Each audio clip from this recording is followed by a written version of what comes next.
This is our food corner. നമ്മളാണ് ഈ കട തുറക്കാറ്. സാധാരണ ഈ വരുമ്പോഴത്തേക്ക് ഈ കടയിൽ വേറെ ആരും ഉണ്ടാവാറില്ല, നമ്മൾ മാത്രമേ ഉണ്ടാവുള്ളൂ. അപ്പോൾ നമ്മൾ നേരെ ചെല്ലുന്നു. ചേട്ടാ, ഒരു കാപ്പി, ഒരു ചായ, ഒരു വിത്ത്, ഒരു വിത്തൗട്ട്. പക്ഷെ ഇവിടെ കടികളൊക്കെ റെഡി ആയിട്ടുണ്ടാവും. നമ്മുടെ ഏരിയ ഇതല്ല, ഇതാണ് നമ്മുടെ ഏരിയ.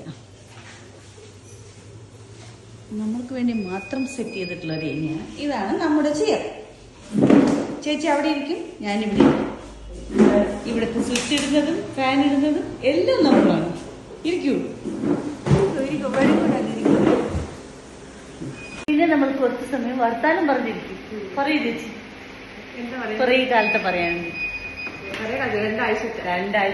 രണ്ടാഴ്ചയായി നമ്മളിവിടെ വന്നിരുന്നത്. നമ്മുടെ ചായ വന്നു. ഇതാണ് നമ്മുടെ ചായ.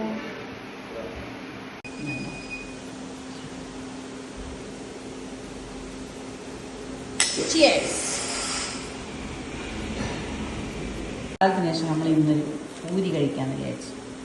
നമ്മളല്ലെങ്കിൽ ഓയിലി ഫുഡ് കഴിക്കാറേ ഇല്ല. ഇതൊക്കെ പൂരിന്റെ വലിപ്പം ഉണ്ടാകും. കനകേട്ടന്റെ ചായക്കട. അതെ, ദിസ് ഇസ് കനകേട്ടന്റെ ടർമറിക് ചായക്കട. നമുക്കിത് നോക്കാം.